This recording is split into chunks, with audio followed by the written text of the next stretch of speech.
Woo! Man, am I ready to do this review. I'm feeling good tonight. Wow, NXT Takeover War Games 2, people. By God, what a show. And what is this, a 4-match show technically? So, I sit here and I watch these. It's like I can never really, say these NXT Takeover shows are bad. And I've said it in many reviews, okay? Yeah, you can have your probably maybe weak match, but still a good match overall. But, Takeover War Games. You want to talk about something crazy tonight? You want to talk about something big going down tonight? Just look right here, folks. War Games, Staples Center, Survivor Series. Beware for tomorrow night, especially for the main roster. Because what was Takeover tonight? What, a 2.5 hour show, if I'm correct? What did it do? Start off at about 6 o'clock, ended about 8:30, really close to 9 o'clock tonight. I'm sure a lot of matches had to be stretched, but overall, I had a fun night watching this show, okay? So, let's kick it off with, I should say, an impromptu match with Matt Riddle, because Matt Riddle was out here. He talked about bro, of course, the king of bros, since he said that all over the indies and everything. But as Matt Riddle was out there, who was not on this card, he talked about Cassius Ohno, and he said he can knock one out in both of the rings, both for the War Games, both the rings in there, and pretty much Cassius Ohno came out in his gear, and that Riddle was too stupid to know that he's not supposed to be in a ring right for him, and pretty much Ohno accepted the match, which immediately ended very quick. Like, what was this match? 6-7 seconds. Ohno literally just charged into Riddle. Riddle hit him with a high knee. It was over. So it was very, unscheduled, and it was 7 seconds, and it was okay. I just feel like they just kind of kill Ohno sometimes a lot, but I'm sure there'll be a rematch once NXT hits on this Wednesday, and say it was a lucky shot and everything. So I could see that. Like, I didn't really mind it. It was kind of unexpected, and it was just 7 seconds, so it was harmless, yes. But yeah, it'll be another match on. I'm sure it'll be a match this Wednesday, or they'll build it up into something. So I'm sure we'll see another Ohno and Matt Riddle match. It's not really much to say from here, just because he just really charged very fast. I just felt like we just had to put this on here just because maybe they wanted to stretch time, but then again, like I said, this was a 7-second match, so there's literally nothing to say from here, okay? Literally nothing to say other than that. But I should say we got off with the first official title match of the night. Shayna Baszler versus Kairi Sane in a best of 3 falls match for the NXT Women's Championship. Pretty much, I will say this about this match. This wasn't a bad match. And I was going to someone say this near the end, but this was probably one of the weakest matches of the night, in my opinion. Listen, I didn't think this was a bad match, though. I think Baszler and Kairi Sane did good. Of course, was it Marina Shafir and Jasmine Duke came out and interfered at one point. Baszler pretty much won with the whole rear naked choke thing in about 2 minutes. And, pretty much coming in from that, after the first one, Kairi Sane was able to fight both of them off and do her insane elbow from the top rope onto all 3 of them. Threw Baszler back into the ring, did the insane elbow again, won the second fall, and as both women still kept going at each other, saying I'll do it again, but next you know, Jasmine Duke had distracted the referee, and this felt overbooked, okay? Because once that happened, Dakota Kai comes out trying to get the save, but she was still outnumbered. Io Shirai comes out once again, always hitting a very beautiful looking moonsault in the air, landing on everybody outside. Sane went for the elbow again, but Baszler caught the elbow and rolled her up into a pinfall. This was one of the matches that I thought was just it was good, but it felt very overbooked, just because of all the interferences, and I just felt the falls went too quick.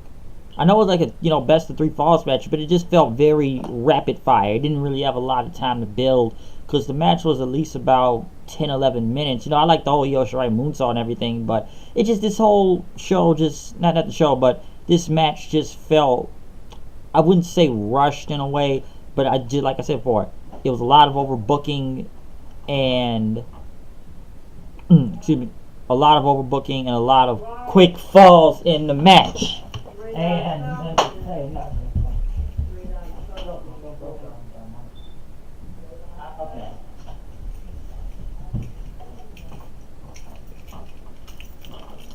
overbooking. Sorry about that. I had to take that call, but like I said, overbooking. I'm repeating my words again. But yeah, that's kind of my thoughts on the match itself.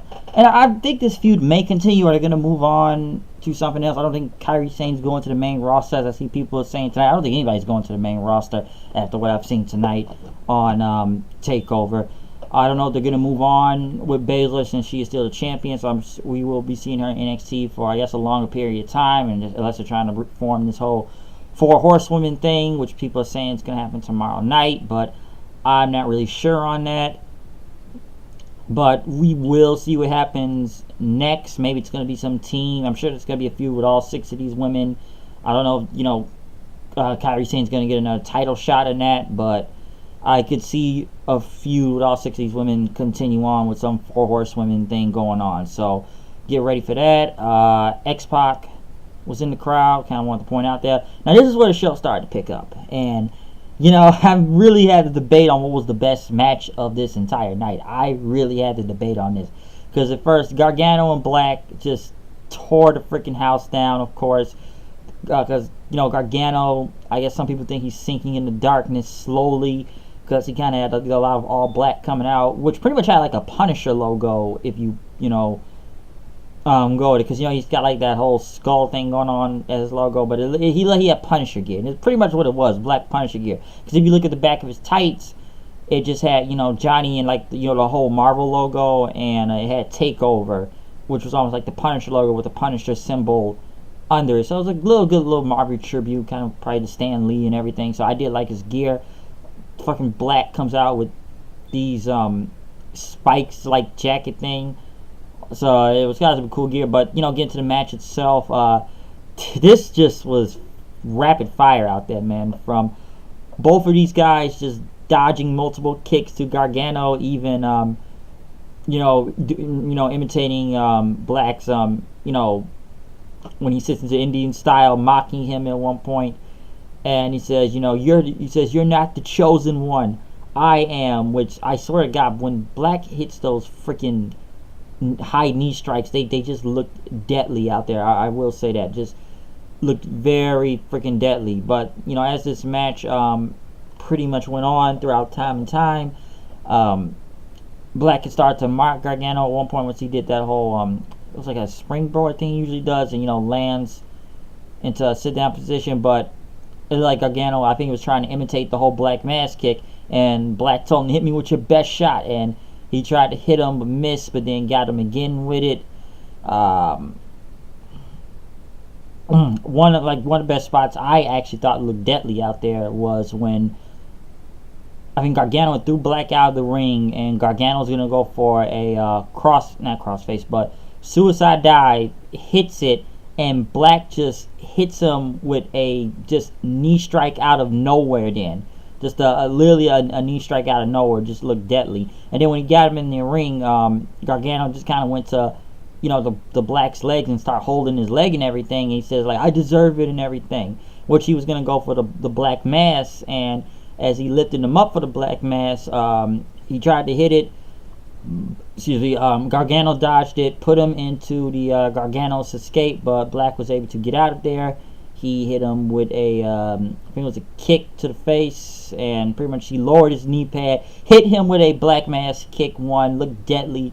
Gargano's just leaning on him, like leaning his head on Black's chest. Could not, just look like he's like a dead man. He just looked like a dead man out there. And as he leaned on him, Black hit him with another Black mass kick just to pick up the win.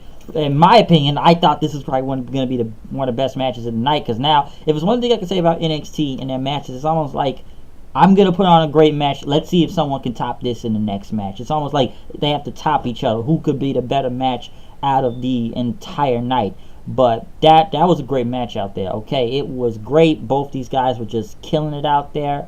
With Gargano losing, I don't know if it's some, because because I don't know if he's technically heel. I guess they go because he says, I'm still the hero. I'm still the good guy, as he puts it. But him taking this loss out here, is he going to sink more into the darkness now to go heel, since, Black had, beat him here? We'll see what happens. But overall, a very great match between both Johnny Gargano and Aleister Black. I think he went about 18 minutes out there.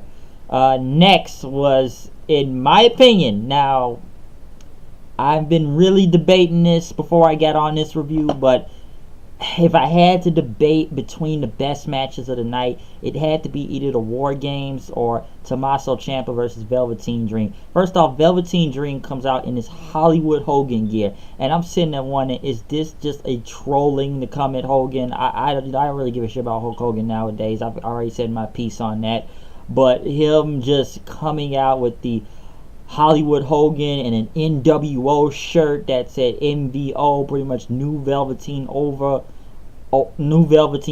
or Velveteen is over, but like I said, New Velveteen Order, which it looked great, and he had everything from like the lightning on the, his gear on his pants and everything, just almost just like Hogan's gear. Because what was it, in Chicago he had the the red and yellow Hulk Hogan gear. Now he had the black and white NWO style, and just doing the whole ear thing. I thought it was great. I don't care what anybody says. I didn't know. It just felt like a way of trolling. Okay, even had a Hollywood bandana on his head. Okay, with Hollywood on it. So it's just, Dream was just great, and this match was just, dude, there's just so much in this match. It was so hard to name. I was jumping out of my seat several times. And don't get me wrong, it started off a little bit slow at first, but as the match came on, and I like the mind games they did with Ciampa taking the Hollywood, the whole bandana off of Dream, and pretty much Dream and grabbed the championship, which I think Ciampa calls it Goldie, which kind of got him back into the ring, as Ciampa kept saying, I am the main event. And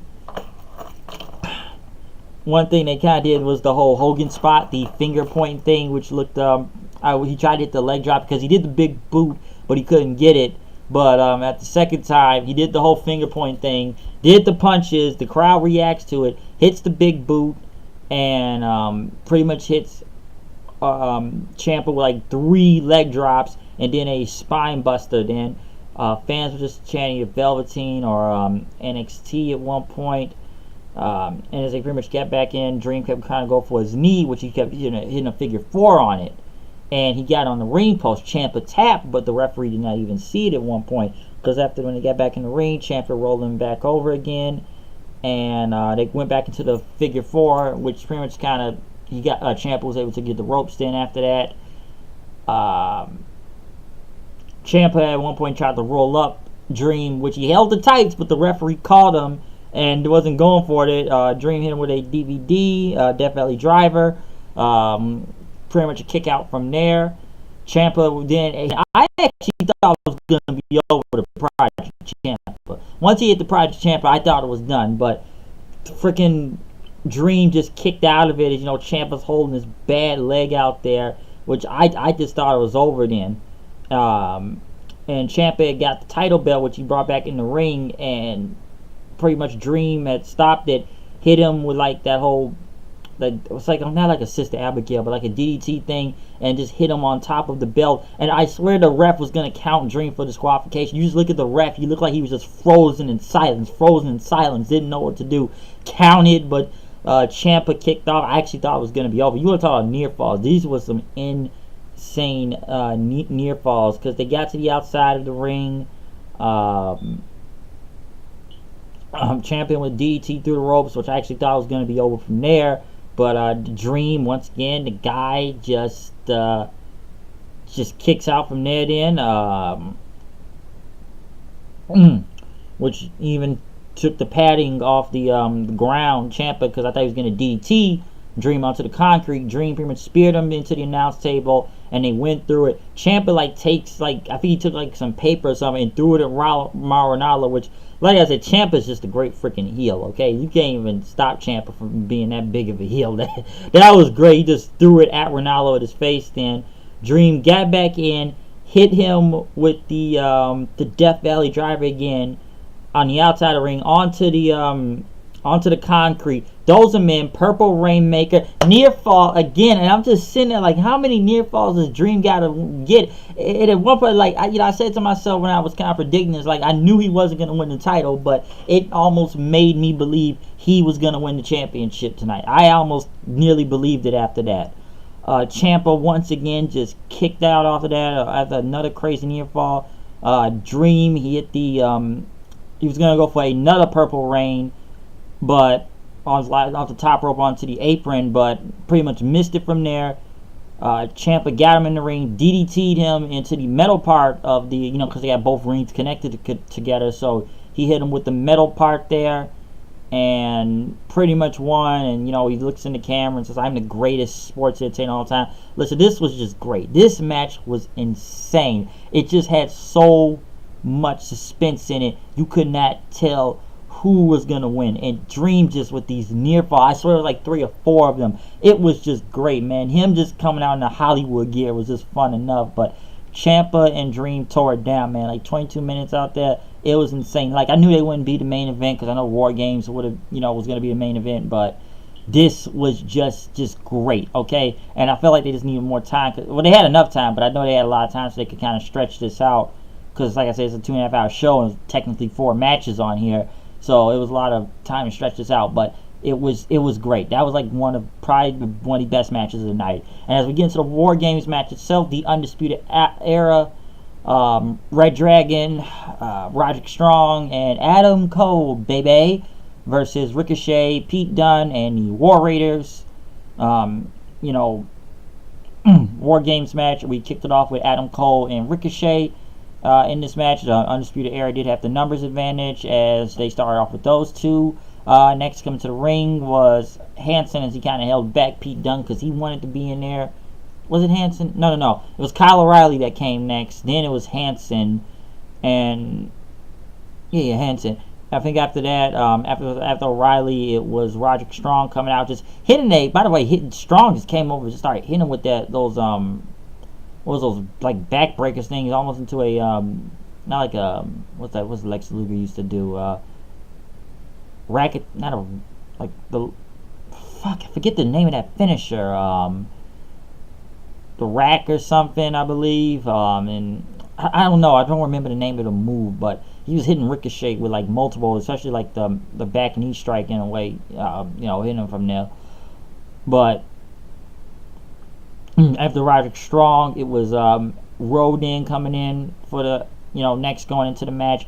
Bobby Fish was next, but so what he did, he went to Pete Dunne's cage, started pulling him into the cage, knocking him, pretty much locking the cage up with a chain, throwing the key away as Bobby Fish hits the ring, takes out these chairs with the Undisputed Era logo on, and throwing him into the ring. And, some, I believe it was a trash can here or there too, but as they took the steel chairs to start beating up Ricochet and the War Raiders with it then. Pete Dunne could not have a key, but referees kind of came out. They unlocked the thing with the bull cutters. Pete Dunne heads to the ring, couldn't get in the cage yet, but he took a kendo stick because the others were blocking. Yeah, the other Undisputed Era members were blocking the cage. Pete Dunne takes the kendo stick, starts beating them into the ring, then puts in some trash cans in there, and even went for a table at one point, which technically the War Games actually begun once Pete Dunne entered the ring then. Next pretty much so many multiple spots on here, I can't even name them all at one point. I'm trying to go for the most insane ones I really saw, as Undisputed Era was surrounded, as pretty much team Ricochet, Pete Dunne and them pretty much all had weapons, beating up the Undisputed Era at one point with freaking Hanson, which I did like this spot here as O'Reilly had took Ricochet and put him into a submission onto the table as he was lying on the table. Hanson pretty much hit him with a splash with it, but Strong came back with a trash can to break it up. There was another table involved. Fish had speared Rowe into the table, knocking him down. Then they also Adam Cole had climbed to the top of the cage, as Ricochet did too, which pretty much then they hit a Tower of Doom spot, everyone did, and, you know, knocked everyone down, so you kind of saw that coming. Ricochet with probably one of the most insane moves of the freaking night, of doing a backwards 630 off the cage. That was probably one of the most insanity things you were going to see from that. And like I said, the fans just popped big time, and just, you know, they slowly got back up then after that. Pretty much both the teams were just talking about each other from both sides of the ring. Somebody said it was like the X-Men intro in the 90s, as, you know, both teams start charging each other. They just start yelling, and they slowly walk with like the battle scars, but they already hurt. You know, get through the rope, start jawing each other. Next thing you know, everyone's just brawling, beating the crap out of each other, and, you know, just finishers after finishers, spot fest in a way right here. Cole hitting a super kick on Ricochet from the top rope. War Machine hitting their finisher on I think it's Kyle O'Reilly from the not from the top rope, but, you know, that double team move they do, they pretty much hit him from there.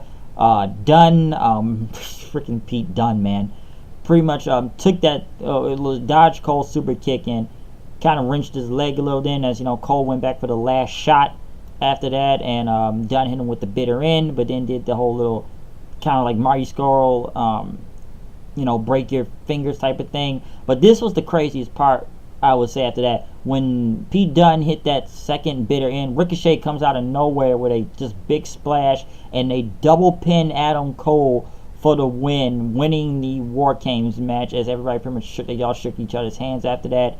And Pete Dunne and Ricochet held their belts in the air as they both stood on top of the cage celebrating at the end. So once again, War Games match is going to be insane. Okay, they pretty much had nearly the entire hour out there. They had like 47 minutes, if I'm correct. All right, they just had plenty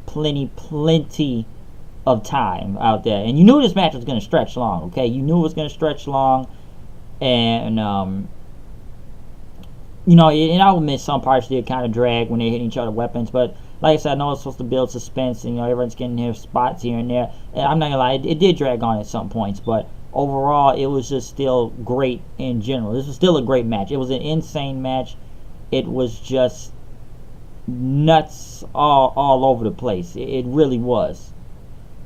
But you know, overall, NXT Takeover War Games, just a great show. Okay, I can't really say anything bad about it. Like I said, if I had to debate on what was the best matches of the night, in my opinion, and then, like I said, it's like a debate right now with these two. I think War Games and the NXT Championship was the best match of the night. I'm not discrediting Aleister Black and Johnny Gargano. Like, I still think it was a great match, but if I had to say who was the better ones, like I said earlier about the whole who could top who, I think it was either between the War Games match and the NXT title match. Okay, like I said, the weakest one I felt was the women's match. It was still a good match, but I just felt it was too overbooked, and I just felt the whole best of 3 falls thing went kind of just very rapid like. Okay, and the whole Matt Riddle and Ono thing was, like I said, it was painless, it was quick, but just so out of nowhere. It felt weird to me. It's just really strange. But overall, NXT TakeOver just killed it out there again. Okay,